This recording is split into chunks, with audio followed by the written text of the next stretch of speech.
Welcome everybody to the second episode of the DomCast, where in this particular week I am not having a blast because I'm hopping everywhere on one goddamn leg. If you've seen me on if you follow me on Twitter, you follow me on Instagram, you have seen that my foot, it's actually doing better. I had another ankle injury. This is like number 10 in life probably between my right and left ankle. This is my second ankle injury this year, so I'm gonna talk a little bit about that at the beginning because that's a funny story.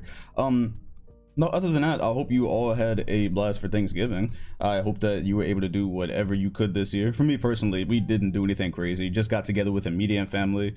Our extended family wanted to see us. We had other people that wanted us to come through and whatnot, and it just wasn't worth it this year, man. We have older parents, and a lot of people in our family are a little bit older, and it's like, look, we can do one holiday season where we don't have some crazy get together, and we can have a party next year. Because in my mind, I was like, the worst thing that could possibly happen is we have a big get together this year. One person out of that huge get together gets fatally sick, and they're not here next year. And these days, in my life, a year is just going by in record time. And so I was a little bit sad on Thanksgiving that it was just us, but I was thankful for it, obviously. But I was still sad I didn't get to see cousins and all that. But in the back of my mind, I was like, look, man, if I'm tracing like a year from right now from where I was last year playing Death Stranding during Thanksgiving break, that went so incredibly fast. And the start of the NBA season, that just went so incredibly fast, probably because of lockdown and things like that this year. But also just as you get older, things just go faster. So I could wait a year, man. I could deal with a year. So whatever you did, that's your business. I hope you had a good time. Hope you're happy with it.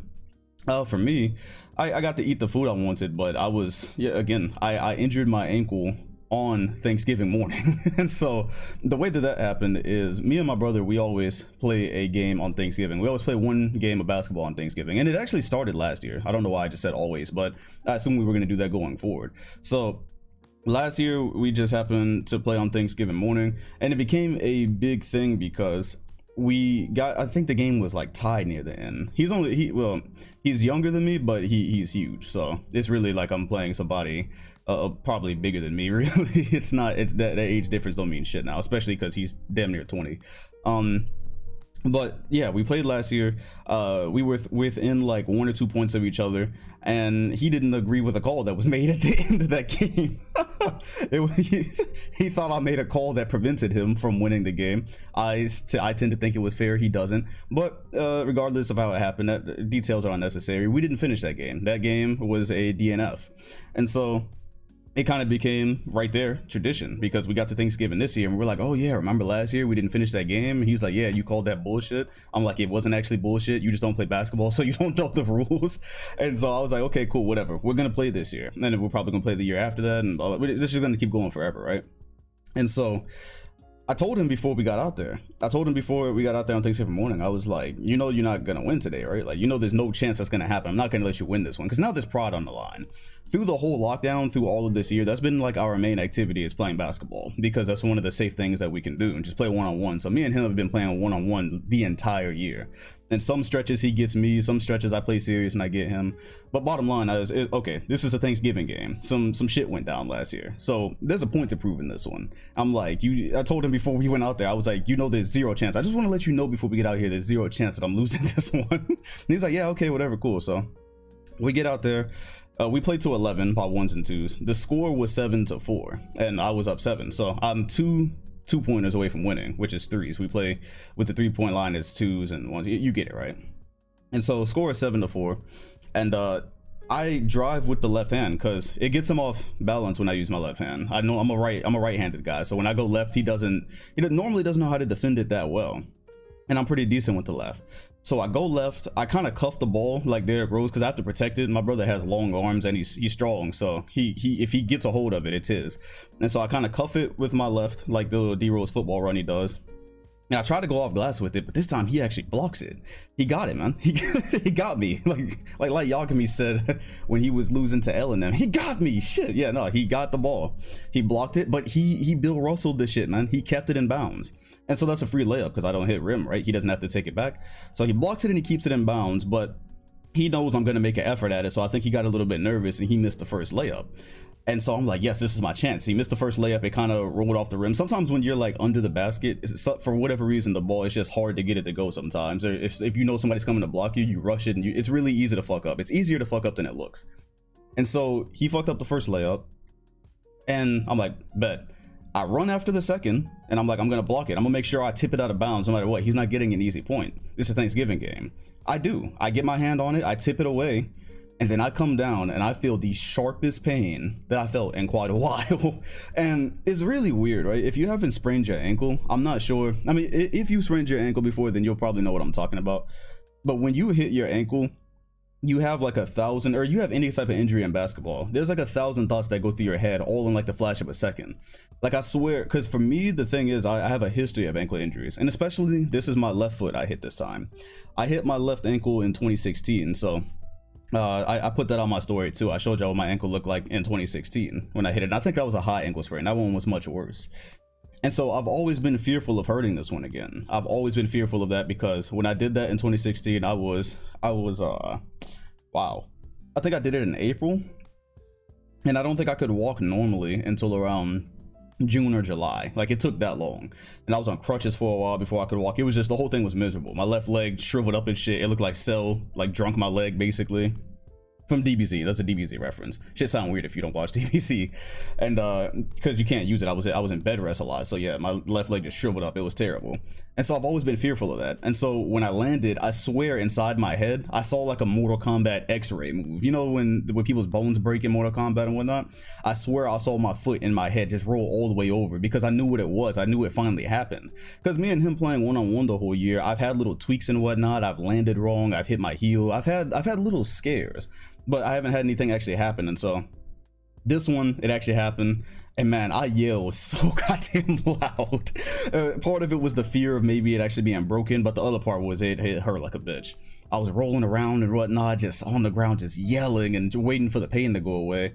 And there was it's like a movie, right? There was only a couple of other people at the court. This court is big, and on the far other side of the court, somebody came over to help, and it happened to be somebody that I have not seen since the 6th grade. And it's not in the same neighborhood, so we used to play basketball in the neighborhood when I was a kid. And this guy, I have not seen him ever since I was in the 6th grade, but I'm really, really good with facial recognition. So I saw him and I was like, yo, you used to play basketball at so-and-so, you know, back in the day. I don't want to dock shit right now, but yeah, it was him. I hadn't seen that man since like 2006, and he helped me up, and him and my brother carried me to the car and whatnot. It was all dramatic. But anyways, yeah, that's a long story. That's the full version of what happened there. But I should be fine though. I've been icing the ankle religiously. It slowed me down a little bit. Obviously I hadn't posted as many videos. I've been streaming a lot, but I hadn't posted as many videos because I'm for the first day I was on one leg. I was hopping around. That shit was super exhausting. And then they got me some crutches and whatnot, and I've been icing it. The swelling is finally starting to go down. Not nearly as much pain as the one in 2016. I think that one was a high ankle sprain, which is always worse. And so I wouldn't be surprised if I was walking in like a week and a half. And when I come back to play basketball, which hopefully it'll be like in a month and a half or so, I will never be playing without high tops again. Yes, my stupid ass with a history of ankle injuries was playing in low tops. I was playing in low top Nikes. Like, I'm not out here with Derrick Rose type ligaments. And so I'll be playing in high tops and ankle braces, and that'll be that for a while, because clearly I'm 25, bro. I'm 25. I don't have a month and a half each time for rehab and whatnot every time something like this happens. Back in February, I hurt my right ankle, but I didn't roll that one. I jammed it. And so I was playing in LA Fitness. This was like a month before Corona. And I just planted really hard. I planted really hard and I jammed it, and that one still hurts. That right ankle is a bitch. It's healed, but it still gets very stiff. If I sleep with it a certain way, it still gets stiff. I haven't figured it out, bro. I haven't figured it out. One day I'll have like, you know, baller money and I'll be able to get the healthcare I need, but for now I just suffer. Well, anyways, there goes my ankle health and my ankle history, because I've always planned to talk about that one day anyways. I've had so many ankle injuries. Maybe I'll talk about like the full length of the full extent of that one day, but today is not that day. We got a little bit of NBA news to move on to as the season is fastly approaching. I figured at the beginning of every podcast what I'll do, it's not really the beginning anymore. I'm like 10 minutes in on my little ankle rant, and I do have my soundboard hooked up today too, so if I decide to use some sound effects, that's what that is. It's not your phone tripping. Yeah, at the near the beginning of podcast, I'll be talking about kind of what content I put out, or I'll just be mentioning what content I put out throughout that week, mostly for VOD 2K, because again, I don't really do any advertising for it. So if you're into VOD 2K, I have uploaded to the 2002 season from the sim that we spent most of this year doing. Got some of the Spider-Man playthrough up, got some of the Call of Duty playthrough up. I'll be talking about Call of Duty in the game section of the podcast. So that's what's on VOD 2K. Uploaded a couple of 2K videos to this channel. I believe I did one Spider-Man video too. I think I posted like the end of Miles Morales, so some stream stuff there. So that's really all you've missed if you've been been away from my content for a little while. All right, well, let's talk about the NBA then. Let's talk about the NBA and what is going on there. Obviously, a bulk of the free agency stuff happened last week. I figured after I got off, I forgot like one or two things. I had forgotten to talk about the Marc Gasol signing because the Lakers made so many moves that, yeah, there's just, I didn't mention every single move every team made. I wasn't trying to go, I'm not Shams or Woj. I wasn't trying to go into that much detail. But yeah, the Lakers made so many moves. I had forgotten that they got Gasol, and I think it was that day anyways. And so that's pretty cool because hopefully, I always hope for the best for players. Marc Gasol is like one of the best dudes in the NBA.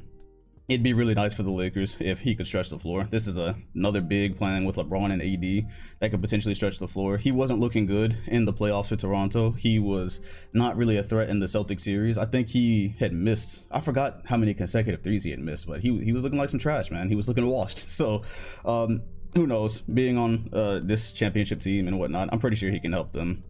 And the thing that I was hoping would happen, I was hoping they would sign Pau Gasol. I was really hoping they would sign Pau because he's still in the NBA. If you did not know, Pau never officially retired. And how crazy would that be? Just imagine that in your head for a minute, because the Lakers at this specific moment, they are the favorites to go on and win this year. They have to be right now. They got better, or they got better in some areas. They just came off a championship, so I don't see how they aren't the favorites. And so imagine Pau Gasol coming back in the year 2021 and winning a championship, which would be 11 years after he was part of the duo with Kobe winning it, and this time doing it with LeBron. That really does sound like some alternate reality shit, and that's how I want to see him go out, because Pau's a legend. Pau's a Laker legend. Where else is he gonna go out? I don't want to see him fizzle out on the Blazers bench or wherever else he might go, because these other places, and I'm not really sure if he would even play if he was in LA. I don't think he would play. It's more of a sentimental thing. So, and he's with Gasol too. He's with his brother now. I think that would just be awesome. I want to see that happen. But we'll see. I've heard it floated around on Twitter. We'll see if they make something like that happen. I don't know why they wouldn't be trying to. Well, actually I do, because it's a business and you have to be smart. So I don't know. Maybe it wouldn't fit their plans. Anyways, back to, or not back to, but moving on to the better franchise, Boston. Let me stop. I'm tripping. Boston did do the Hayward deal. So you remember last week I was saying that the deal hadn't officially been done, and so it seemed like we'd lost him for nothing, but I didn't 100% know, because free agency things are weird this year. Things get reported like they already happened, then you find out 3 days later it hadn't even actually happened yet. It was just reported, and there's still a lot of the deal to work out. Well, that's what happened here. So Danny Ainge actually moved Gordon Hayward and 2 second-round draft picks to the Hornets for a conditional second-round pick, I believe, and the trade created a trade exception for around $27 million. Now, a lot of people, I see a lot of mixed opinions on this. I see a lot of people saying, oh, Celtics fans are looking for anything to hang on to. This doesn't actually mean anything. Then you get other guys that are like, this is great. This is, especially when we thought we were going to get nothing. It depends, obviously. Everything depends, because I think what's starting to happen with Danny Ainge is he's getting a reputation of a guy that's always on the cusp of something great. When they quote-unquote fleeced Brooklyn back in 2013, we were like, oh yeah, Boston is, they're gonna have this in the future, they're gonna have that. Then they got their pieces from that, and it's been for the longest looking like they were supposed to have at least been at one finals. They haven't yet. They landed Kyrie, they landed Hayward. Of course, the injuries really messed it up. I mean, he's done some good things. Let's not act like he hasn't. Some of this has been misfortune. Anyways, whatever. You'll hear me say a million times, everything in life is optics, right? And so the optics of it are that Boston is always close to something great, but never quite get there. It's like that itch that you can't quite scratch. And so they have a year, I believe, to use this $27 million trade exception. They can use that salary for players and trades. Bottom line, they can use it to acquire some really good player or some really good players to help Boston on their title hunt, on their long-awaited title hunt. And I'm happy about it. I'm happy about it because, look, did we not get Miles Turner? And apparently that did become a thing, that was a deal that was on the table and it just didn't happen. Did it not happen? Yeah, it didn't happen. I would have liked Miles Turner. Would he have completely solved the problems with bigs like Bam Adebayo and Embiid? I don't know, maybe not, but I still wanted him. I still wanted a big that could shoot. I wanted that. I wanted to see what he could do there, and especially on a contending level team, because I feel like playing for the Pacers, I didn't know people don't really think very highly of him. Well, I did, but whatever, we didn't get him. But I'm happy we got something. I'm happy we at least got some opportunity. Let's see what happens now. This is better than just having Hayward, opt out. And I thought that was good to begin with. First of all, I didn't want to have 34 million tied up in Hayward, so I was already cool with that. But if you're asking how I feel about it, I'm happier. Let's put it that way. I'm happier than I was when it looked like we just let an opportunity slip, because that hurt. That looked like something just slipped and we didn't get anything. So we got something here. Let's see what Danny does with it. I have no predictions. The NBA is a wild business. Weird thing. Maybe it'll turn into nothing. Maybe we'll be laughing about this in a year. Like, hey, remember when Celtics fans thought they got shit? They didn't get shit. They done lost in the conference finals again. It could easily turn out like that, man. But that's what keeps us watching, right? Suspense, quote unquote parody. Well, that's what happened with Gordon Hayward. So we'll see. The Hornets also did go ahead and waive Nicholas Batum, and I'm not sure if this one is 100% official. Once again, people always talking about things like they actually happened. Then you see, oh wait, they're just strong contenders. Well, that's what's happening with Nick Batum right now. I see conflicting things. One says that he's already with the Clippers. Another one just calls the Clippers a strong contender to sign him. But it looks like Batum is pretty much going to be a Clipper now. And that's interesting because I said that last week. It looked like Batum, when he went to the Hornets, it seems like he just kind of disappeared into the abyss. And the only thing you ever heard about this guy is that he has a crazy contract. But being in Charlotte, nobody watched him play. The days in Portland when he was a great 3 and D wing player and bringing energy there just basically as a good role player, those days are so far gone now. So many years have passed. You wonder, does this... You're probably wondering what this does for the Clippers. And so, yeah, that's another thing. We're going to have to wait and see. I like it. I like it for the Clippers, and especially because the offseason wasn't looking too hot for them just a week ago. Literally a week ago. So now they've added Serge Ibaka. They've added Batum. Still trying to fix that point guard issue. So they did say that's another thing that was reported. They were saying that teams were expecting the Clippers to move Lou Williams in search of that. So more to happen with Los Angeles. Well, that Los Angeles team anyways. I think the Lakers are done. More to happen with the Clippers, but it does look like they will be picking up Nick Batum and making a couple more additions along the way. And I'm excited for that, because the one thing I did not want to happen is to have the Battle of LA just die just like that, right? I feel like the air really went out of it with what the Clippers did in the playoffs. And of course with what happened with the bubble, because I was already kind of sad that the one time we had this Lakers and Clippers storyline, it was going to happen with no crowd and no fans and everything that kind of made that matchup special. We were just going to have to accept what we got. So at least if it happens this year, it seems it'll be happening at a time where at that point we'll probably be able to have some fans there, and that'd be pretty cool. And the whole Kawhi and LeBron thing, I still want to see that play out. Still I'm hoping to get there, because it was awesome to see the pettiness that went on when they went out, the pettiness from Lakers fans and the NBA as a whole. But yeah, I don't think the pettiness and Jared Dudley laughing and everybody laughing, really, I don't think it replaced what would have happened if the Lakers would have actually beaten them. And yeah, that's still a thing. I feel like people forgot about it with the Warriors coming back and whatnot. That's still a thing. Lakers and Clippers can very much still be a thing. Although at this point the Lakers have won a title, I don't think they really see the Clippers as a rival right now. So we'll see what happens there. Speaking of the Lakers, by the way, I did just jot this down because I found it hilarious. The Lakers, did y'all know that they were still paying Luol Deng? And Deng is still owed salary until the year 2022. Wow, man. Look, Luol Deng was a great player back in the day. Now I can say that because it's been so long since his prime, it feels like. But damn, that's a finesse job. It's a couple of players like that where their contract gets stretched. So Luol Deng, I think it happened to Josh Smith on the Pistons. Don't quote that, but I think that's what happened there. Darren Williams on the Nets, I believe. Yeah, guys that get paid long past the date that they're actually there. That is crazy. There's one more that I'm missing right now. It'll probably come back to me later.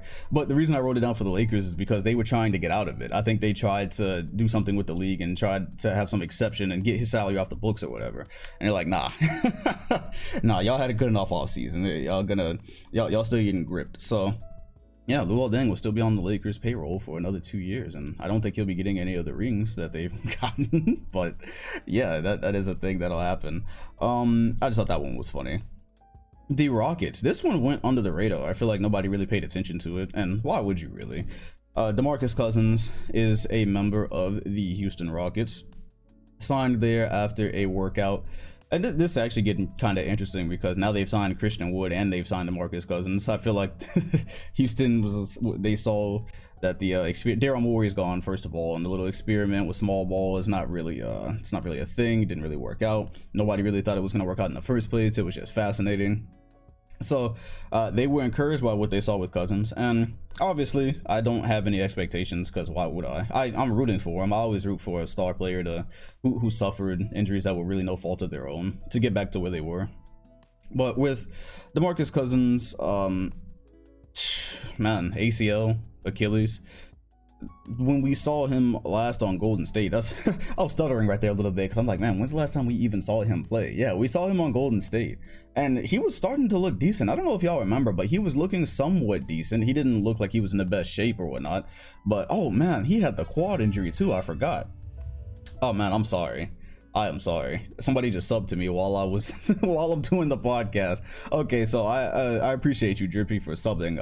I'm recording my podcast in OBS Studios, and it's so I can have the sound effects and whatnot. That's how you got the Kawhi laugh earlier.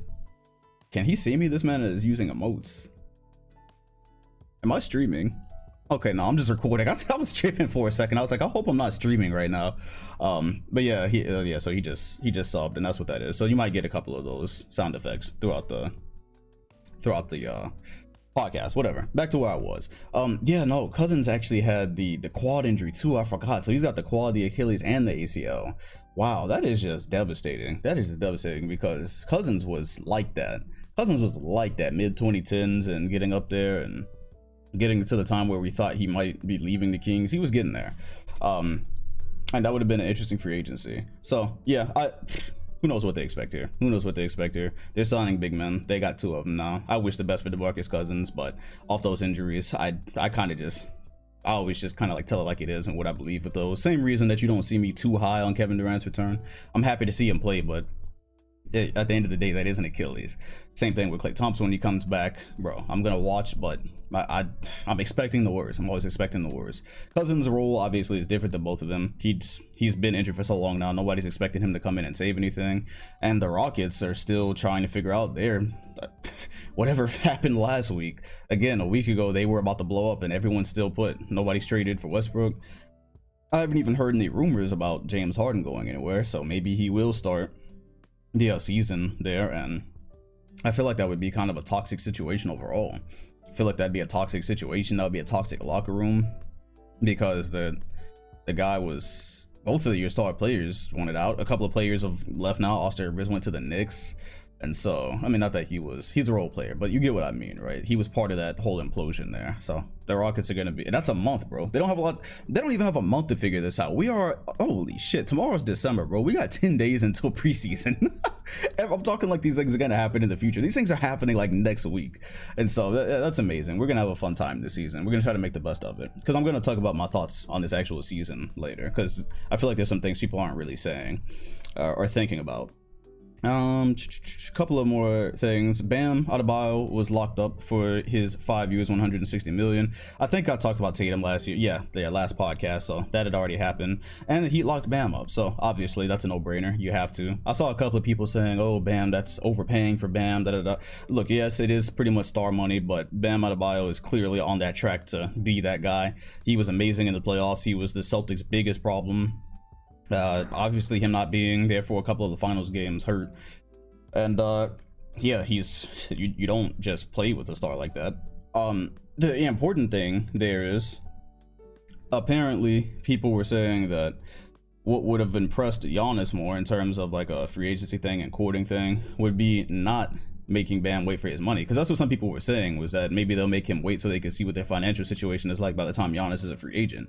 Then I saw a report was like Giannis would be more impressed by like the loyalty and whatnot, again, who knows what the sources are, but that's just something that I read, something I thought I would mention just for food for thought. And so the Miami Heat are not out of the sweepstakes for Giannis next year, if that is a thing that they pursue. It's just, it will obviously cost them some important pieces if that does happen. Yeah, I know Miami fans love Tyler Hero, but something's probably gonna have to give. Why are we talking about that? That's next year. It doesn't matter. We don't even need to be talking about the hypothetical players that may or may not be in a deal. It doesn't matter, bro. We have no clue. Let's get through the season first. So yeah, shout out to Bam for getting his money, especially because if you've read his story, it's pretty amazing. There was a ESPN The Future, I believe, that came out during the playoffs, and I rarely read full-length articles, but I wish I could remember who this one was from. If you just look up Bam Adebayo, like upcoming or something like that, or upbringing, or ESPN article, it was a pretty amazing article about his come up in life and his mom raising him and whatnot. And so to get to that 160 mil bag, hey, I wish the best for Bam and the Heat, and we will see y'all again in the playoffs, presumably one of these days. I'm still salty. Bol Bol, his contract was converted from a two-way to a standard NBA contract. Obviously, we all had a Bol Bol fascination coming into the bubble. During the preseason, mostly, we saw some flashes of potential. I was hoping we would see him more, but again, going into the playoffs, that was basically his debut. And I believe that was the thing that I read during the bubble, was that a player like Bol Bol, who was making their debut in the bubble, they would still be eligible for Rookie of the Year this year. So that's gonna be a whole different thing if that ends up actually becoming a topic. I don't know if it will, because again, the Nuggets, Jamal Murray, Jokic, MPJ is looking for his development, and so Bol Bol is probably like fourth on that rung, and he's developing on a team that's contending too. So it's kind of the same thing that MPJ was dealing with. I don't think there'll be any serious Bol Bol Rookie of the Year talks happening, but who knows? I've seen weirder things, right? It's just that situation kind of makes it tough for him. But I am glad to see that they went ahead and converted that and made him an official part of what they're doing there. So that should mean, I turn on a Nuggets game, it shouldn't be like last year where I was like, where's MPJ? I was looking for MPJ the whole time and we didn't see him until the bubble. We want Bol. We absolutely want Bol. And yeah, because he's got to get better at decision making and defense and whatnot. I think those were some glaring holes last year during the bubble. The NBA for the 2021 season did set up another snitch hotline. So if you think back to the bubble, you remember back to the bubble, of course, if you're on Twitter, you saw all the memes.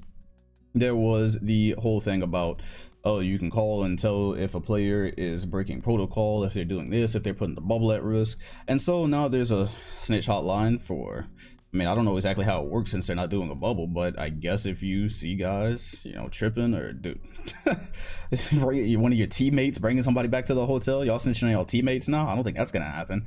Either way, the hotline is there to try to keep everyone safe, and that's the funny part. But I did want to kind of talk about this season though, because I feel like it is a thing that we're just all excited the season is coming back. I don't want to be a downer or anything, but I feel like nobody's thought about the reality of how this season may look.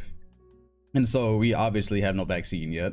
We're getting closer. It does seem like sometime next month people on the front lines will start getting it, and it'll start rolling out slowly, but who knows when it's going to get to regular people? Who knows when it's going to get to athletes and whatnot? Of course, these are organizations with tons of money, so when it becomes available, I'm assuming that they will probably be some of the first to get it. People don't like it, but that's just kind of how the world works. The world does revolve around money and business, man. That's just the way it is. But until that time, I mean, I'm looking at NFL games and I'm looking at star players missing games because of COVID, or a game got postponed because of COVID, or this happened and this important player is missing. That's just a thing that's happening. And it's a thing we knew would happen, because without a bubble, it's impossible for it not to. There's just too many people. Granted, there's more people on a team in the NFL, so you have more chances for that. But with the NBA, I feel like we're all kind of expecting to go into this perfect season of just, and take our mind off everything that's gone on in the world this year, right? We're just kind of looking to relax and watch some great basketball. But I've seen nobody talk about the effect that COVID may have on this year. And the fact that there might be games where a star player is missing. There might be premier games where a star player is missing because they had COVID. And I fail to see how that's not going to happen. Because,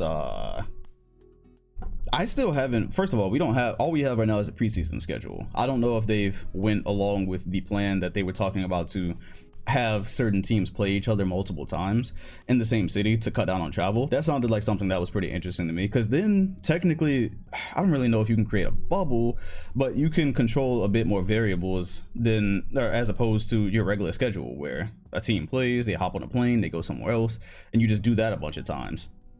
So if LA comes to Orlando and they wax the Magic 3 straight times, now all of a sudden you can keep better track for those 3 days of where at least the away team is, right? I'm assuming the home team will still be going home. So and look, without a bubble, there's just no way to really contain it.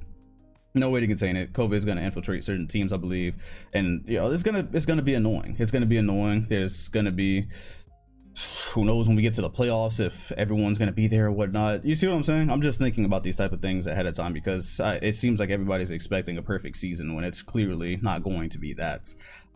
But I guess also maybe the reason you don't see people talk about it, aside from it being a downer, is kind of like, what can you really do about it? What does it actually, just like kind of how we had the bubble season and people were talking about an asterisk for the Lakers and this, that, and the other, but what is anybody supposed to do? This is a global issue, and they're playing sports during it, so some things are just gonna be different. And so maybe people have just kind of learned to live with that fact by now. Maybe, I don't know, because I don't watch the NFL. Even though I'm going to be playing Madden this week, by the way, I slipped that in there because we've been talking about it on stream and we're looking for new next-gen games. I just played Demon Souls. We'll be talking about that later. And so I'm picking up just like everything. And so fuck it. Why not play Madden, right? I figured that could be hilarious because I'll probably embarrass myself. But yeah, maybe people have already kind of seen how it's gone with the NFL and they've just adapted to it already. And so maybe maybe people will just deal with it that way.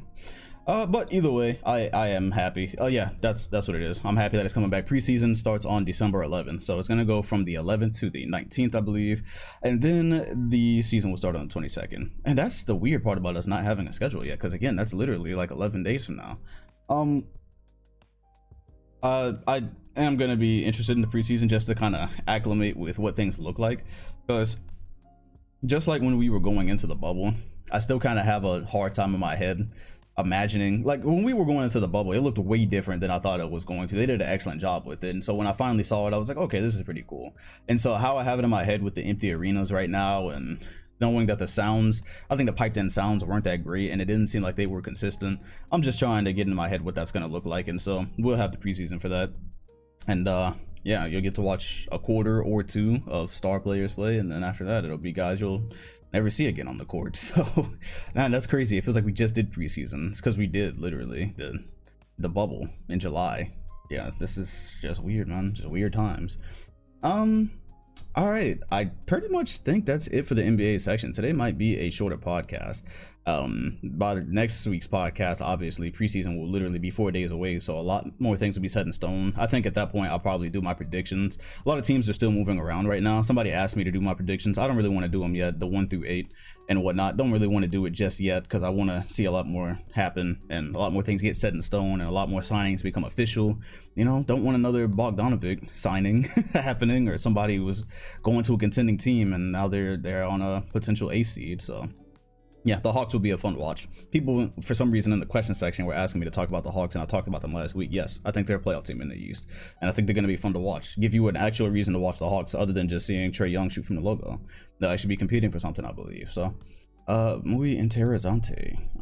Okay, yeah. So I think that'll be the NBA for now. I'm going to move on to the game section, and then I'll move on to your questions. I took 5 questions this week. 1, 2, 3, 4, 5. Yeah, I took 5. I think 5 will probably be the standard. We'll see how it does with time.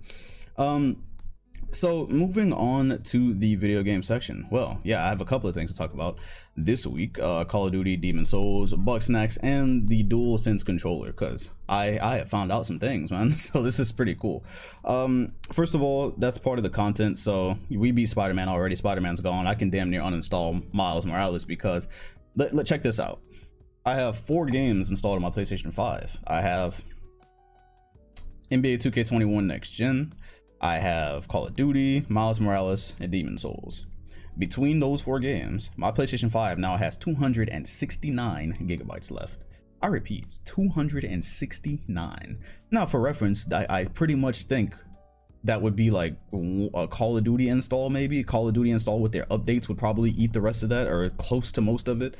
I probably have like space for one big PlayStation 5 game left, and this shit just came out. What was the date it came out? The 12th, so 18 days ago. And I'm damn near full, man. I'm damn near full. If you don't know how the PlayStation 5 works, that doesn't mean I can't have PS4 games on there, because the PlayStation 4 games go on a hard drive. I don't think those go on the SSD on your PS5. I'm not sure if there's an option for it. Sound like my PS5 just cut on while I'm talking about it. Oh no, my shit is sentient around here. But yes, the PS4 games go on the hard drive. So I just took the hard drive that I had on my PlayStation 4 and plugged it into the PS5, and all my games are there already. It was pretty cool because they're already installed there, so you don't have to wait for 100 games to install. I did enjoy that. But yeah, so the SSD is strictly for your PS5 games, and there's no extendable storage yet that supports PS5 games. They haven't come out with that yet, so I'm hoping they come out with that soon, because as Ratchet and Clank and we heat up with games next year, I'm pretty sure they know that there's not a whole lot out yet, and so they didn't really feel that. I don't know why they would wait, but I guess they don't really feel like they're in any hurry. But yeah, that's where I'm at right now. I feel like I had something else to say about that kind of slipped my mind. Maybe it'll come back to me. So Call of Duty Black Ops Cold War, we beat that in 3 streams, y'all. And I'm not talking 3 long streams. I'm talking about like one was maybe 2 hours and the others were an hour and a half.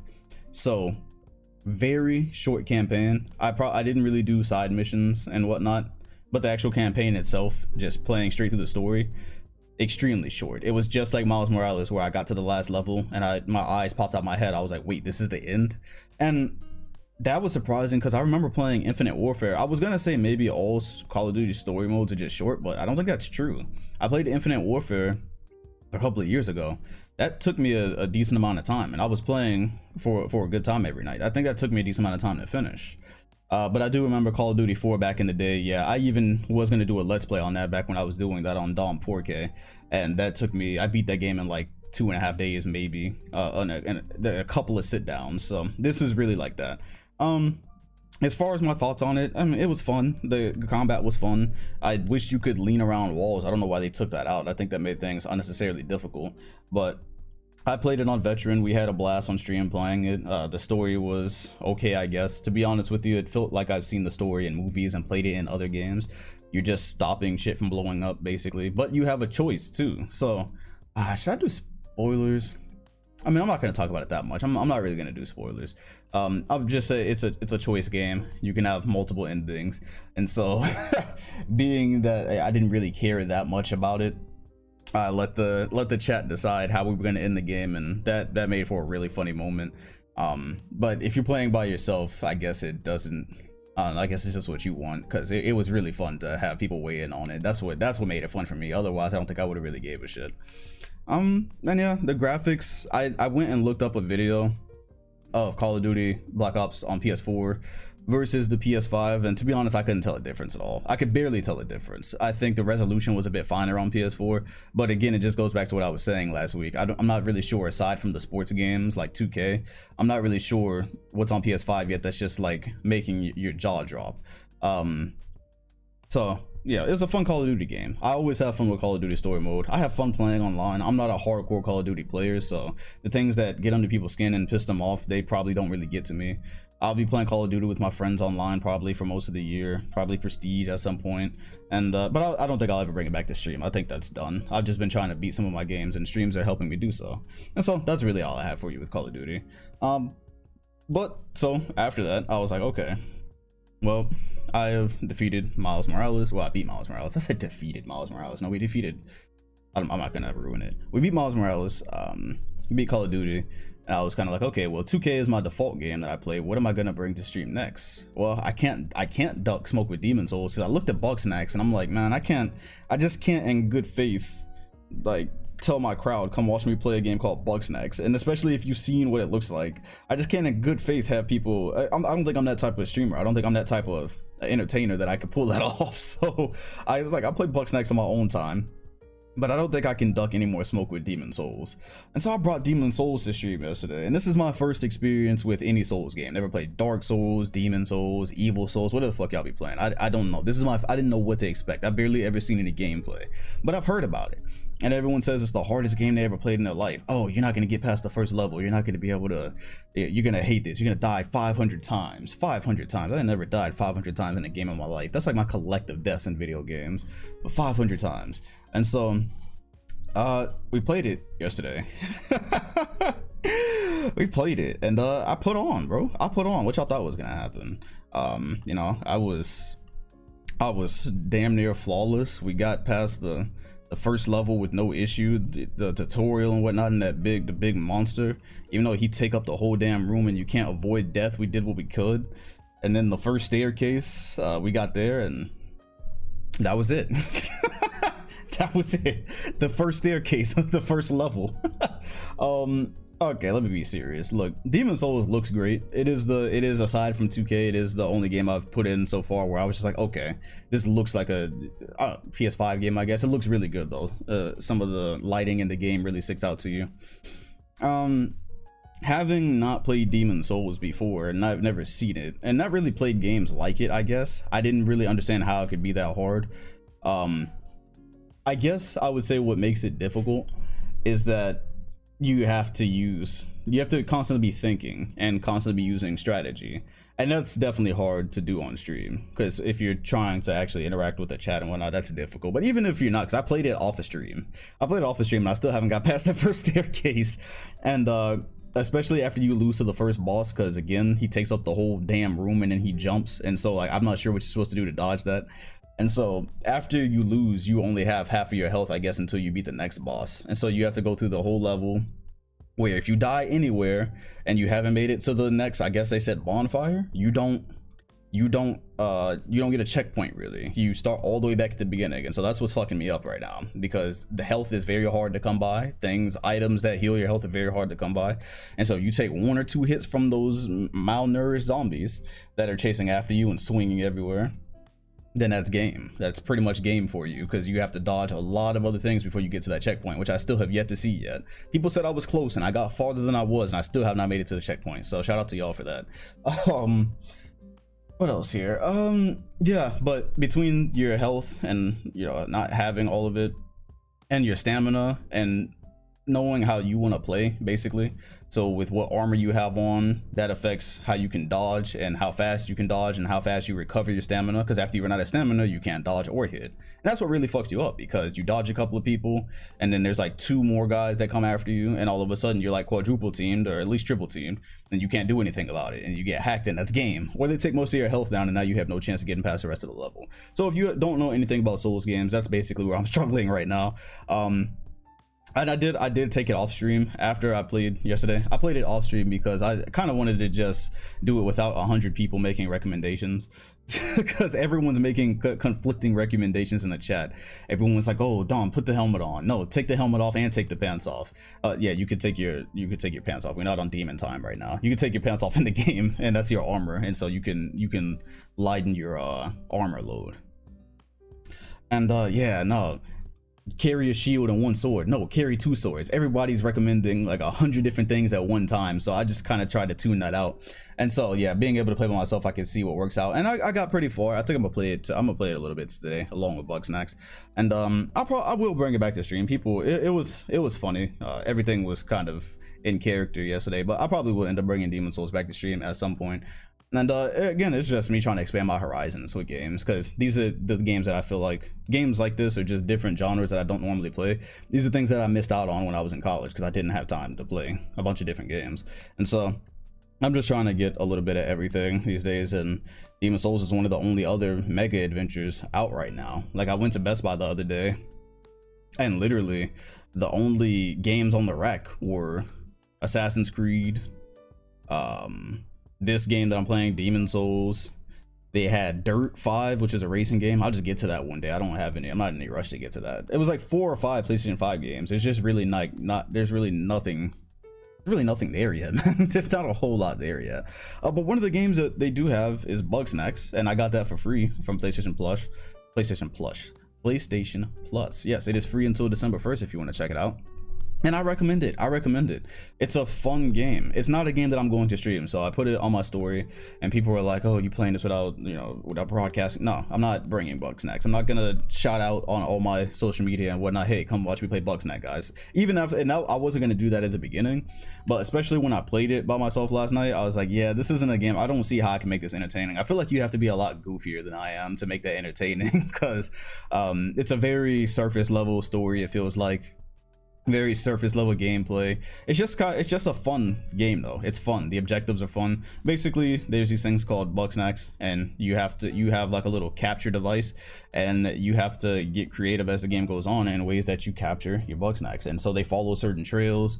Certain Bugsnax, you have to like stun them before you catch them, and so you have to run them into other Bugsnax and whatnot. And I'm not that far through yet, but it's not a challenging game. I'm pretty sure I'll be done with this pretty quickly, but it is fun, and that's all a game needs to be sometimes. It doesn't, y'all have heard me say that a million times in the game section of the podcast. Everything does not need to be a cinematic, just complete production, right, for me to enjoy it. Sometimes I just like to turn a game on and just have stupid fun, and I feel like that's what Bugsnax is. So I think it's worth your time. I think it's worth trying out. So far for me it is. It's very basic. It's nothing. Don't temper your expectations. However, Bugsnax did help me learn a little bit more about this controller, this Dualsense PlayStation 5 controller, because let me get some water real quick. Hold on. I had cereal again. I've been sitting here having a burp for like the last 40 minutes and I take no damn water, bro. It's ridiculous. That's better. So the Dualsense controller, y'all heard me talk about it. I talked about it in terms of 2K and maybe what it felt like in COD. Here's the thing I didn't realize until I played by myself last night, because last night was my first time playing my PS5 on my living room TV and not broadcasting or not recording anything, just playing PlayStation. That was my first time since I got it, and I didn't realize how much I was missing with the controller by playing on stream. Because again, when I'm playing on stream, I'm paying attention to a chat, I'm trying to pay attention to the gameplay, I'm not really paying attention to the controller at all. I'm not looking at it at all either. And so I noticed it first with Demon's Souls. Actually played Demon's Souls last night and I set my sword on fire, and that's the first time I felt what they were talking about, where they said with this controller, when they were advertising it, they were like, you're going to be able to feel, maybe if you're walking through snow or you're walking through, or there's a certain texture in a level, you'll be able to feel that in your controller. I'm like, how the hell, like, how, that doesn't make any sense in my brain, right? Well, you set the sword on fire in Demon's Souls, and I don't know how to explain it to you, but the vibration in the controller, the haptic feedback, you can feel the vibration from the fire. It's pretty dope. It is really dope. So how do I explain it? It feels like what it looks like on screen, and so the sword is burning and you hear it. It feels like what it sounds like. I'm probably confusing the shit out of y'all, but I think you have to have the controller to be able to experience what I'm talking about. For instance, in Bugsnax, walking through the river, if you walk through water and water is flowing a certain way, you kind of feel the water resisting you, or pushing at your legs or whatnot. You feel that on the controller. It feels like a river pushing against you. I don't know how to say it though. I don't know how to explain how the controller does it, but it does it, man. It does do it. And I'm noticing all these little details also in the game, where when it's thundering outside in Bugsnax, it's thundering and raining a lot, and you hear the thunder in the game, and you also feel what it sounds like on the controller. Yo, this shit is mind-blowing. And these are things that I hadn't been paying attention to at all, because I've been playing 2K on stream, I've been playing Call of Duty on stream, but mostly in 2K, what you feel is the resistance, the triggers when you're trying to run and whatnot, and that's all I've really been paying attention to. I don't even think I paid attention to one vibration yet, and the triggers are just, again, simulating stamina, simulating you getting tired, just really basic stuff. And the first time I played it, it just confused me, and so I'm actually gonna play 2K off stream and just pay attention to what that feels like as well, because that's some next level shit, man.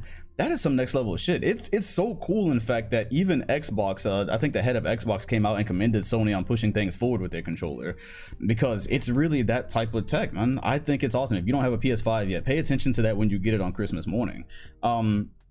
I was also, the way I was playing last night again, because I've been holding my foot in ice. So I sit at the edge of the couch, stick my foot in ice, trying to heal that up. And so I kind of have the controller above my face a little bit because I'm laying on my back. And I didn't notice like how much happens with the little lighting pad. So, you know, on the PS4 controller, you had the touch pad that you press. And damn, the PS4 controller did not have a light around it. I forgot. So the PS5 controller has little LED lights around it. And that also correlates with the game. They use that to correlate with the game, which again is something I would not have noticed playing on stream because I hold the controller under the desk. I wouldn't have noticed that at all.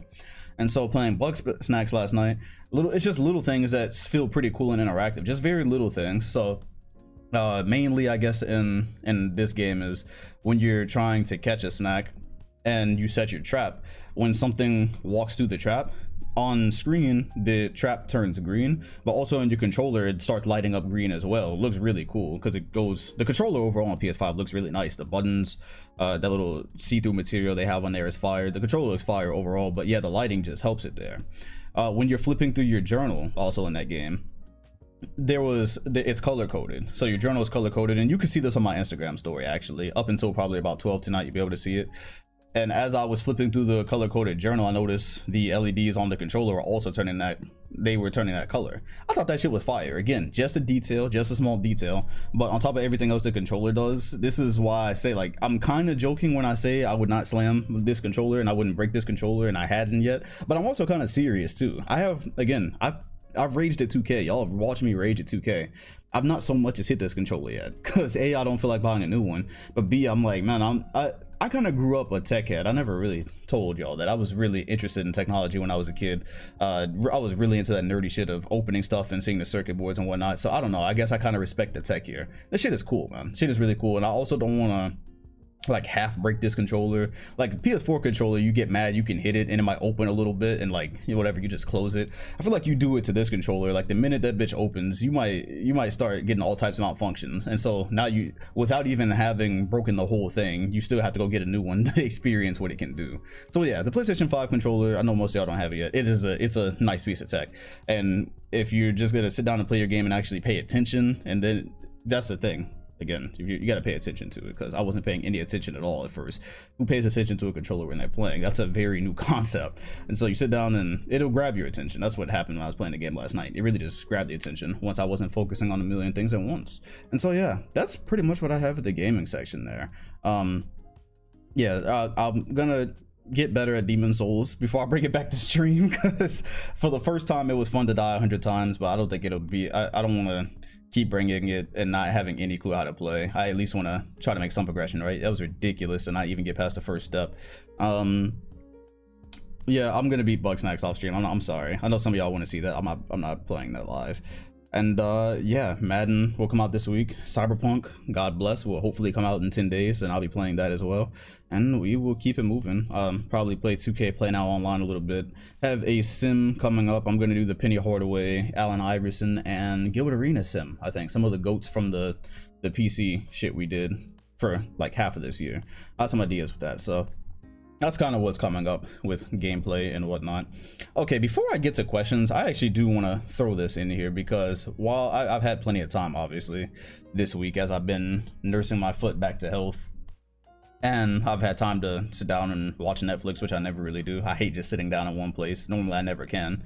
But I've been rewatching a lot of Kevin Hart. Watching Kevin Hart and rewatching Kevin Hart. And watching Kevin Hart because he just dropped a new special on Netflix, if you were not aware. What is it called? I think it's called Zero Fucks Given. And I watched it, and I wasn't really that entertained, honestly. I wasn't really that entertained. It's hard to watch a comedian and not laugh, at least a little bit, so I did. But I was watching it and I was like, man, maybe it's because the crowd isn't there making it lit and whatnot, but it's really just not that, it really just wasn't that funny. And it got me thinking more about his old stuff, because if you with comedy, I mean, I watched a lot of them that I grew up with. Of course, I was watching Dave Chappelle as a kid, Cat Williams, and I was watching Kevin Hart a lot too, because by the time I was getting into high school and I was growing up and able to understand a lot of different humor, Laugh at My Pain, The Grown Little Man, all that stuff. That's the kind of stuff I was growing up with, and that stuff used to have me on the floor. Like, it was hilarious. Now, of course, part of that was I was a lot younger, and now I've grown up and I've rewatched his stuff from then, and I've watched it now. I'm only talking about this, by the way, because I tweeted about it and it got quite a bit of attention. It was it was a noticeable drop off, and I guess that happens with anybody over time, right? It happens with athletes, it happens with performers, and it's not even just nostalgia, but sometimes people just aren't as good as they were. And I've kind of noticed it with Kevin Hart really throughout the decade. Like, I think once his specials started to get really big and he was in front of really big crowds, I think that it started to regress a little bit. And that's how you got to this point where this special honestly is not that good to me, because he started adding throughout the decade. He started adding sound effects, he started adding all types of graphics to his specials and whatnot, things that he was really kind of funny without. And also his stories got really outlandish. And so I can't remember which special it was, but he has one of them where he's talking about a raccoon and shit like that, and he makes up these stories that are look, if you go back to his old comics, of course a lot of it is exaggerated and parts of it are made up as well, but it was still stuff that you could kind of relate to and stuff that was funny. And I think that as the decade has gone on, it really seems more like cartoon comedy, like comedy for kids and whatnot. Like, a lot of the stories he tells, they really don't relate to anything. They're just like random, like he sat up in a storyboard, like in a storyboard room or something like that, and they just came up with these completely fictitious stories that have nothing to do with anything. And I think that's where the drop off came from.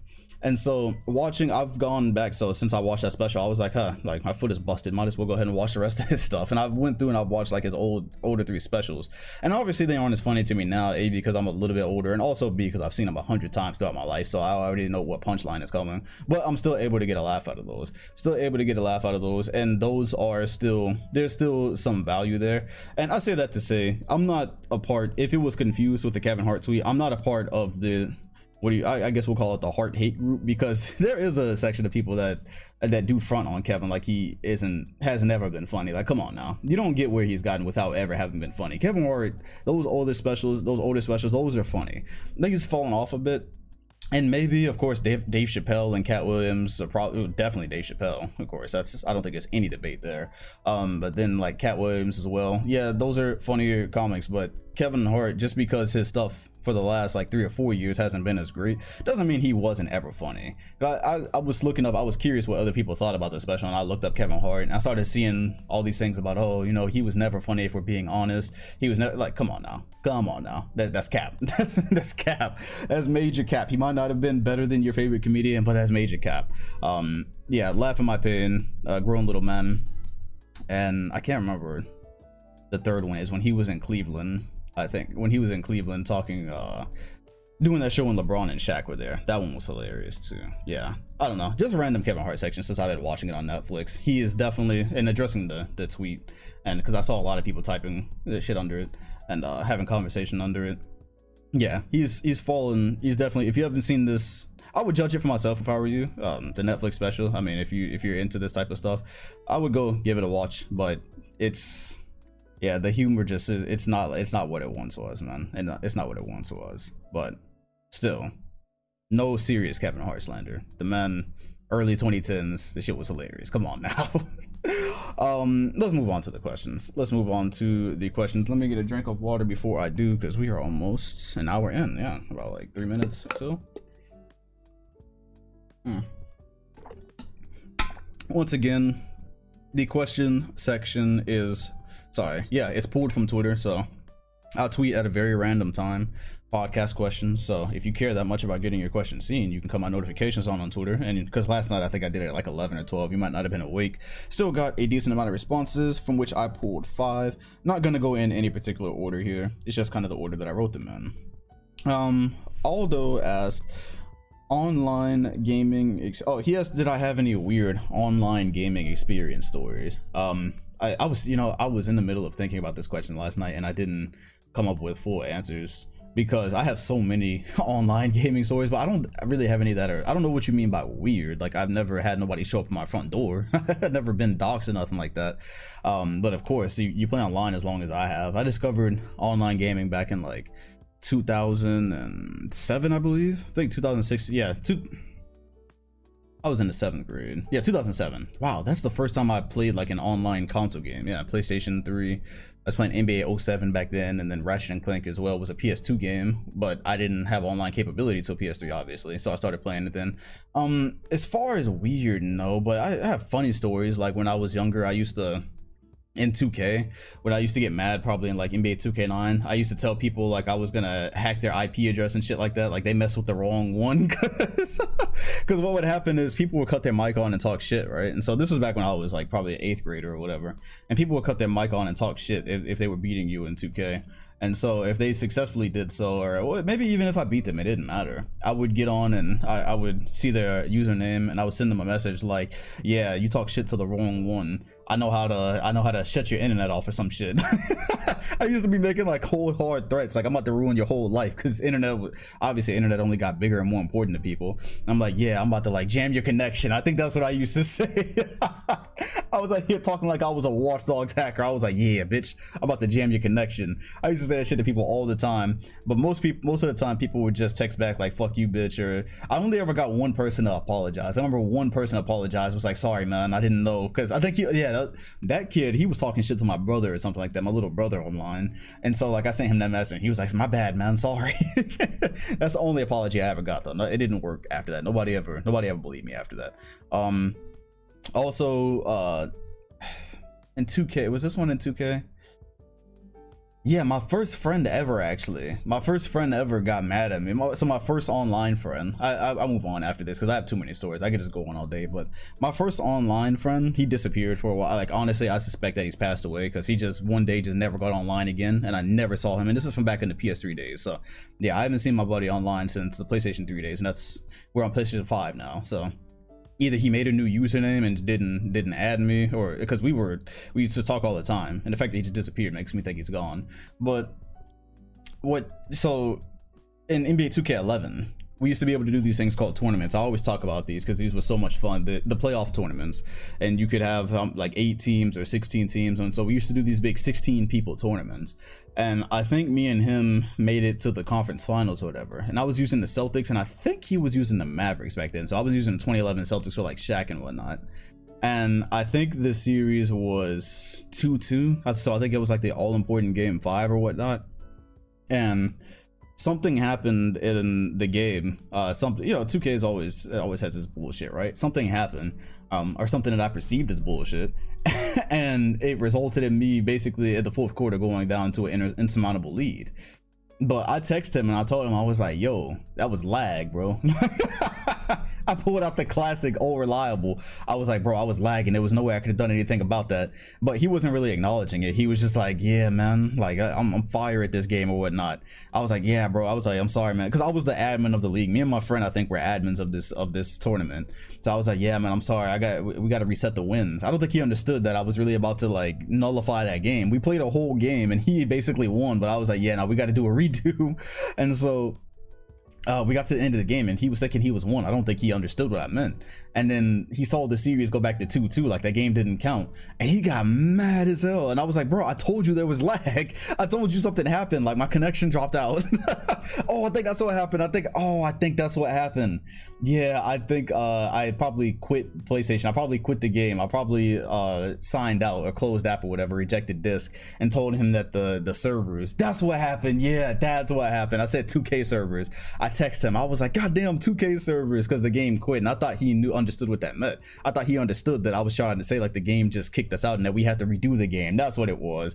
But he didn't understand that. So when I reset it, he was like, bro, I won the game. I was like, fam, I just told you the game kicked me out. Like we didn't get to finish. My ass quit, bro. I was lying. I lied to that man. And he unfriended me. He got mad. He was like, nah, bro, I'm out. And he unfriended me or whatnot. But then we ended up being friends again, because I texted him. I was like, fam, what am I supposed to do about that? The connection quit or whatever. And so he friended me back that night. That was a hilarious story. And but then he disappeared like a year later. That's what happened. So maybe that's the situation he disappeared on over. Maybe he figured out that I was capping, and he was like, yeah, no, this guy's a little bitch, and he unfriended me, and I ain't seen him since. I still check sometimes too. I still check to see if he's been online. I don't know. You never forget your first PlayStation friend. I'm sure y'all have y'all stories. So yeah, that's a funny online story. I don't think that's anything weird. It kind of is weird. There you go, Auto. Line Layup asked, what are some of the video ideas we never got, whether because a topic wasn't long enough for a full video, or maybe that topic wouldn't trend or perform well?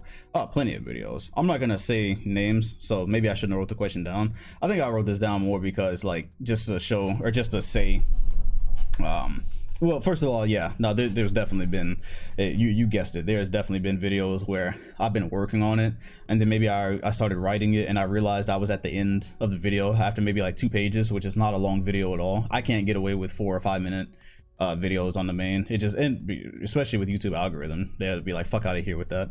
And so yeah, there's definitely been videos where they weren't long enough. I don't force the 10 minutes. Like if I get 8 or 10 minutes on a video, I'm cool. But when you start talking about like 3 or 4 minutes, Heat Check does really good 3 or 4 minute videos, and he's in the algorithm accepts his shit perfectly. But I've never been able to do that. I've never been able to crack that code. I would probably have to fight through many tanked videos for that to work out. And so yeah, there's some topics that are still sitting there. I still keep them written down, which is why you're also asking about videos that wouldn't trend or perform well. Yeah, there's been a couple of those as well. I have a document with videos that are just there, and some of them have been there for years. Like I put a strike through things I've already done, and then some of them are sitting there and they've been there since like 2016, and it's like, oh yeah, I'll get to that one day when I figure out how to do it. I need more. I'm like Tony Stark's dad. Like I'm limited by the technology of my time right now. I have to do this one day, so I keep it written down. Not gonna release it to the world though, because I've been blatantly jacked before. Pause. And let me relax. Oh shit! I pressed the wrong sound effect. I'm not even gonna play one. Fuck it. I'll get better at that. Yeah, no, I never say anything. I never say anything because somebody asked me about this. I think D Brown asked me about this before. Yeah, and I've seen things where like I said something in a video, or I've made a video and like I've been blatantly ripped off. I mean blatantly. But I never say shit because YouTube drama is stupid to me. We'll never waste an upload on it. Don't even waste much time on it. You notice I don't get into beef with other creators, not even on Twitter, because I just don't. It's such a waste of goddamn time. So corny to me. But yeah, no, I'm not gonna air out my lineup on my podcast so that shit can end up on somebody's channel next week, because it will. Moving on. Ted asked, what is the best individual game you've ever seen? Nothing's replaced Game 7 for me in 2016 yet. I may have talked about this on a podcast a really long time ago on the other platform, but of course, you know, none of y'all would have really been there to hear it. Yeah, nah, Game 7 2016, there's been some really good games as well too. I've lived through some great performances. I've been there for pretty much every great performance in the last like 7 years. But there are some that come close, obviously. Like Game 7 of 2013 was amazing. Game 6 of 2013 was amazing. But I think Game 7 of 2016... Yeah, I think Game 7 of 2016 had like that story that you just are never going to be able to replace, with LeBron be back against the wall trying to bring Cleveland the first title after coming back to that team where we didn't really know if he was ever going to get one, because that's the thing. Remember, at a certain point it looked like LeBron was done winning championships. It was like, how is this going to happen? And so yeah, the 73-9 Warriors, everything that had happened that series, and that game was just the most tense affair. It's really hard to put into words. I remember I didn't have a stake in it, but watching that game was still, I still couldn't handle the stress of watching that game, and seeing the chase down happen live and everything that happened to make it go down to basically the last seconds. I don't really know. It's gonna be a long time before a game ever matches that, because for a game to match that, it's also gonna have to have the same weight behind it, the same weight of a team never having come back 3-1 in the finals, the same weight as a Game 7 in the finals. I just don't really think you'll ever be able to match that. So that is absolutely the best individual game I've ever seen. And I'll see many great performances and there'll be many great games, but I just don't know how anything is gonna match that intensity and match those stakes. That's the thing. The stakes have to be as high, right? And I don't see that being possible. Yeah, Game 7 2016, man. If you watched that live, you were treated. Because that's like a once-in-a-lifetime event. And, yeah, that was crazy, man. I can't imagine having been a Golden State or Cleveland fan that day. There's just, even everything I've went through in the last 12 years with the Celtics, I don't think I've had a game for us that was like that. I mean, obviously, we had our own Game 7 of the finals. That was stressful, too. But damn, it wasn't like a 3-1 on the line, and it didn't feel like we couldn't win again. Obviously, we didn't, but... yeah, that was also a very grinded out defensive game too.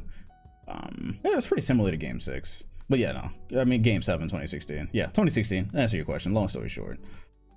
Fonzo asked, how did you get into working out, and what makes it a main part of your life and schedule? Yeah, I never really talked about anything fitness on here, have I? Yeah, I guess that would be pretty popular because some people do ask about it on Instagram and whatnot. I got into working out because my dad was into it. My dad, when he was younger, always used to train and whatnot, and he was huge. He's always been huge and strong basically my entire life, and so I just kind of adopted that. He started taking me to the gym with him when I was in probably the 9th grade, I think, 8th or 9th grade. I started gradually going through high school, so it was like 9th, 10th. Then of course at a point I wanted to play basketball too, so I was trying to get strong for that, but then I just ended up getting big and going that route. And yeah, what makes it a main part of your life basically since then, like it's literally just, it's like it's one of those things that you do when you're a kid and it just kind of follows you. That, and I want to be healthy too, and obviously I feel blessed to have had a dad that was into it, because I know how hard it is for certain people. Like if you come from a family where like health isn't a main point, or eating healthy is not a main point or anything like that, it can be really hard because you can start with the disadvantage. Basically you could start at a disadvantage, because when I went to the gym I was just skinny, I was a bag of bones, and so I just started building on that. And so that can definitely be difficult if you come from habits of eating terrible and already being maybe in like bad shape, and so now you go into the gym and you have to work that off, and then you try to build whatever you're building. So I was lucky to have just a neutral starting point kind of. And yeah, just to keep myself healthy, keep myself strong, to keep myself healthy, because I have had points in my life before where I felt like I was getting out of shape, where I was just like at the computer too much, and I was just like, nah bro, this ain't it. This isn't it, and I got right back in there. So yeah, I would say, I mean, it is difficult too now, because like the more progress you make, the harder it makes progress seem. And so like now I'm at a point where I've pretty much gotten as big as I've wanted to. I think the highest I've ever weighed in my life is maybe like 2 something. I've been a little bit over 200 pounds. And yeah, I've pretty much gotten, when you're I'm 5'9", so when you get to a certain strength level, you don't want to look like fucking Kid Buu when he was halfway done transforming. You don't want to look like that, because you can get too big for your size, right? So these days, like I was doing a lot of cardio before I hurt my ankle. That's the other part. That's the real bitch about that, is that I'm not gonna be able to run on the treadmill for a good time. That's what I was doing. I was trying to cut up a little bit right around the holidays too, right? Ain't that some shit? Because this is when you eat the worst. So yeah, like when I get back, I'll just be trying to cut down, jump rope and things like that. I don't really care about getting a whole lot bigger. But yeah, if you're looking for tips for it, I think the biggest thing that everyone ignores when they go to the gym, or they're trying to get into the gym, is that eating is really what changes everything. And so when I was younger, I used to go to the gym, but I didn't have any kind of like eating habits yet. I was still young, so I didn't really care what I ate. And so like nothing really happened in the gym for me until I made a focus on eating protein, eating good foods that were actually going to help you grow. That's the big thing. And so that's true for like no matter what you're doing. If you're trying to lose weight, if you're trying to gain muscle, you can go work out as much as you want. But if you don't also tailor a certain type of eating style to that, you're literally wasting your time. And that seems like a very basic thing people don't know, because people follow all these spectacular weightlifting pages on Instagram, and these people that are obviously using shit, like just so blatantly obvious, but because people aren't really into it like that, they don't know, and they look at these people and they're like, how did they get like this? And then they start trying to sell you shit.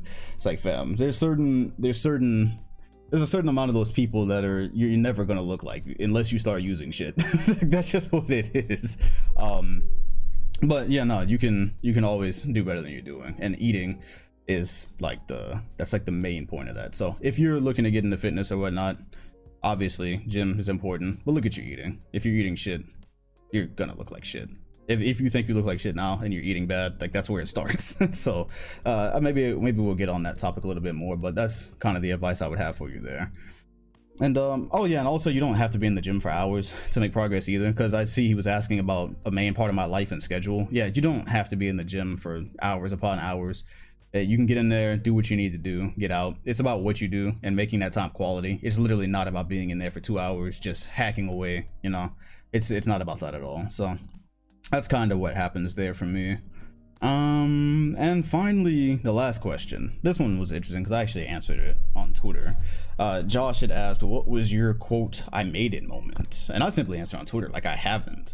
But I'm not gonna go into some whole motivational mode here. I feel like I've talked about the business side of things quite a bit around here.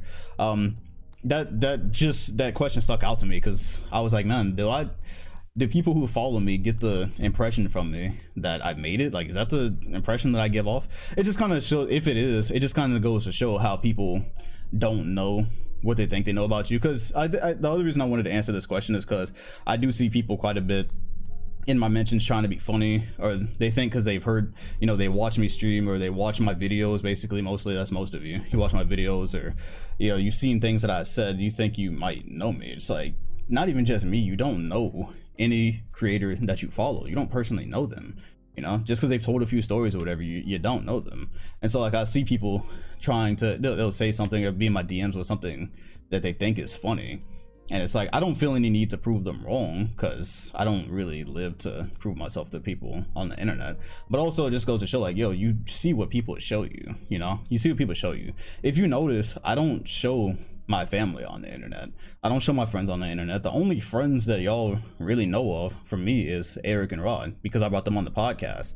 Aside from them, like, I don't share my personal life, and I don't think I really ever will, because the internet is fucking vicious, bro. Like, the internet is vicious. You got these damn egg profiles, these blank ass avatars taking screenshots and clips of your life or pictures on your page and shit like that, and trying to, these are people, you'll never know them, you'll never know who they are, but they're trying to get to you because you let something personal out, and now they're trying to use that against you, and you don't know anything about them. And that's why I really don't think I will ever share that much personal. Like, I be seeing people live their whole damn lives on the internet, which, if that's what they want, that's what they want. Again, I am totally, like, if it makes you happy, then do it. I'm all about that. But that's never going to be me. People sharing their whole relationships online and their significant other, and they, you know, when they break up or y'all going through something the whole damn internet knows. Why would I want that? Why would I want that? Why would I want that? No, like, I don't want that shit. I'm sitting here trying to make a video about the NBA or whatever, a 2K video, and people are under the comments like, oh, where's so-and-so? What's this? Like, why would I want any of that? That's not a part of this that I ever want. And so, whether it's successes or failures, that, as it relates to this question about, like, that I made it, that gave me the impression that, because I do get that quite a bit, like, people use the word like famous sometimes. I'm like, yo, what? I don't know, if I give off a certain impression, just remember that's just the impression, you know, good or negative. That is just the impression. Twitter is literally just fun. Streaming, a lot of times you're in character. The videos I make are mostly NBA. I'm only talking about the NBA, so there's not a lot of chances for this podcast. Hell, what have I talked about in this podcast? I've talked about video games, I talked about the NBA, talked about my ankle there at the beginning, answered a couple of questions here and tried to give a bit of tips. But, like, I haven't given anything where anybody would, like, personally know that much about me. And yeah, that's just, everyone makes their own choices, right? Some people would like to live totally on the internet and have their friends and family there, and y'all are like one big family, and y'all know everything about them and everything that they do. And yeah, I'm sorry, I mean, I do appreciate y'all, and I do have fun here, and we have a great time. That ain't never gonna be me. I'm not about to have people all of my shit, and yeah, I'm at a dark time in life, and now people got screenshots of me in my personal life, like, yo, what's this, where's it? Like, nah, bro. I'm good on that. Yeah, anyways, bottom line, I hadn't made it. I have not made it. Still working. If I had, if I had, I guess you would know. If I had, like, you would really know. But nah, everything's process. Trust the process. All of it, videos, podcasts, content creation as a whole, just a process, my man. Just a process that you work through and you try to enjoy, because that's one thing I do think is, like, you're here for a short time, so do what makes you happy. And for me, I think one of the things I look at it and say, like, why not try to do something great, you know? Why not try to do something awesome with the short time that we have here? Because it is relatively a short time, you know? It's relatively a small amount of time, and you really realize that when somebody important, like, disappears. You know, something tragic happens, and it was, like, way before their time, and you're like, shit, that's all they got? Like, 40 years was all they got, you know what I mean? And so, some people are totally okay with living mundane lives and they're just doing things for themselves, and that's cool. For me, I choose to think, like, hey, I want to try to do something great. And so everything for me in life is a process with that. I just want to try to do something really cool while I'm here. And so I might succeed at that, and then I might not. And I might have many more years to make that happen, and I might not have many more years to make that happen. But yeah, you just follow the process. But nah, I can't I haven't made it, and I absolutely can't afford to think that I have. And I don't think that's a good mindset anyways, because comfort is a real thing. Comfort is a real thing. So if you get into a mode where you think I made it already, I don't know, maybe it's just me, but I feel like that's where you can start to get a little bit laxed or whatever. And yeah, I don't know, that's his whole subject. That's his whole subject. But yeah, if I gave up that vibe, again, that's just a, yeah, that just is a reminder for all of y'all that whatever content creator you follow, you only see what they show at any point in time. And I've now shown the second episode of the DomCast. Fuck me, I forgot at the beginning to put that this is on Spotify and iTunes. It is on Spotify and iTunes, man. I gotta put that at the beginning because there's not gonna be that many people back here to actually know. But I do appreciate y'all's support on the show. Last week was my first episode, and it did a lot better than I thought it would, because you have to put your expectations for an hour-long video, or an hour-long, in this case, yeah, podcast. And so if it doesn't do great, you understand that, yeah, that's an hour of content there. People might not really care about that. So it did awesome. People, last week it was only on Spotify, and people went and listened to it on Spotify. I got those stats. So yeah, that link is now, it's on Apple Music as well. It's been validated. It wasn't validated last week. It is validated now. So I do appreciate all y'all support, and we are going to keep it rolling here. Please support any way that you can if you enjoy the show. That would involve liking, sharing, all that good stuff, listening on whatever platform that is most convenient for you. Also subbing here and hitting the like button on this channel if you want to see more, and hitting the bell next to the name if you want notifications every time a video drops, because there will be a video here tomorrow. There was supposed to be a video here today, but I did the podcast instead. All right, well, I will see y'all next week. I appreciate y'all.